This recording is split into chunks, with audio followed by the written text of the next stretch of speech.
Mga kapuso, nandito pa rin po tayo ngayon sa PITX dahil nga sa inaasahan dagsa ng mga kababayan natin papunta sa kanilang mga probinsya.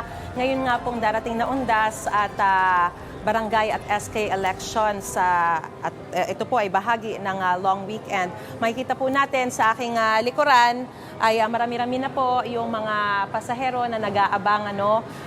Nandito tayo partikular sa Gate 4. Ito po yung mga biyaheng pabikol.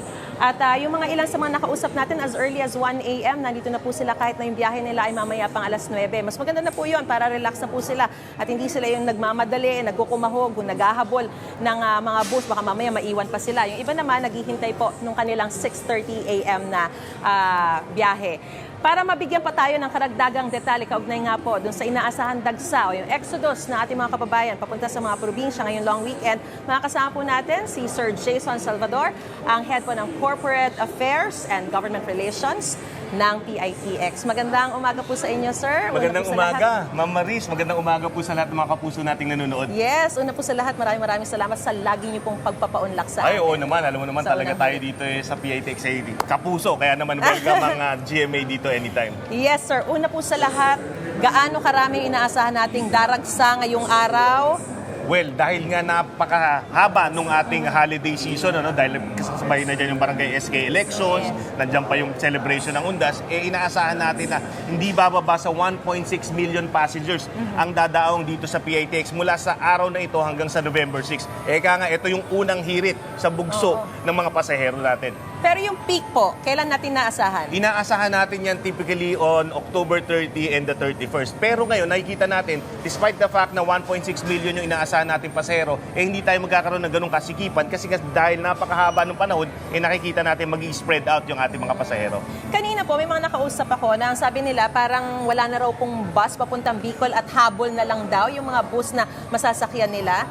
Pwede pa bang mag-walk-in at mauubusan pa tayo ng bus dahil sa dami ng mga pasahero? Marami na talagang nagkakapunuan, pero huwag mag-alala yung mga kapuso natin, hindi po tayo mauubusan ng pampublikong sasakyan. Kasi as early as the first week of October, sinigurado na po natin na may sapat na bilang tayo ng pampublikong sasakyan. Tayo po yung nakapag-usap sa mga bus operators, para magdagdag sila ng units at sa LTFRB para mag-issue ng special permits. Ang kagandahan, Ma'am Maris, kahit mag-walk-in sila dito, kung kinakailangan talaga ng mga dagdag na bus, nandito po ang LTFRB para makapag-issue ng special permit agad-agad. Wow, so right on the spot talagang Right on the mag-i-issue spot. sila kung magkukulang ang mga Yes, bus. ma'am. At kumusta naman po yung pag-i-inspection sa worthiness ng mga bus? Talagang nasisiguro natin na yes, safe? Oo, yan ang pinagtutuunan natin ng pansin.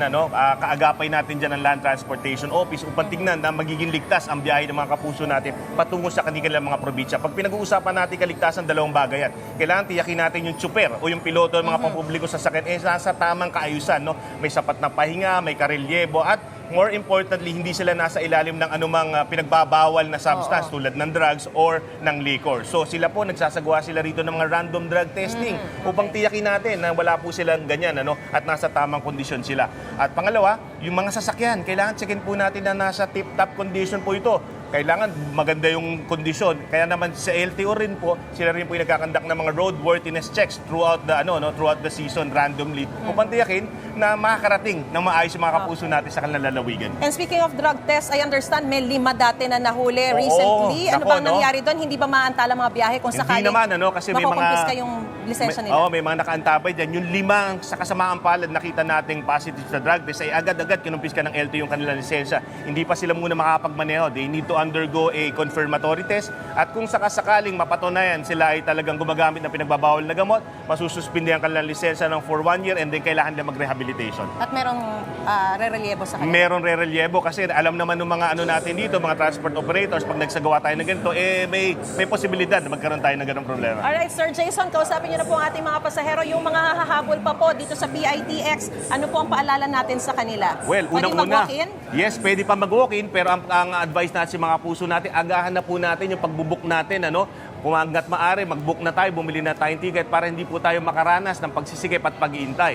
Ngayon, kung talagang sadyang hindi nyo maiwasan na mag-walking kayo, huwag kayong mag-alala. May sapat na bilang po tayo ng papubliko sa sakyan. And panghuling bilin, mga kapuso, baka pwede naman pong wag tayo masyado magbitbit ng maraming kagamitan. Mag-travel light tayo, Ma'am Maris, di ba? Para sa dalawang bagay. Una, Kasi ang hirap naman, napakaraming tao, marami kang bitbit. Di ba? Ikaw lang may hirapan. Pangalawa, para mabigyan rin naman natin ng pagkakataon yung ating mga kababayan na makapagbitbit din ng kanilang mga pasulubong at kargamento. Alright, perfect. Maraming po salamat, Sir Jason Salvador, ang Head po ng Corporate Affairs and Government Relations ng PITX sa inyong panahon. At ingat po tayo mga kapuso, yung mga babiyahe po ngayong long weekend. Mga kapuso, para una ka sa mga balita, mag-subscribe sa GMA Integrated News sa YouTube. Sa mga kapuso abroad, subaybayan niyo po kami sa GMA Pinoy TV at sa www.gmanews.tv.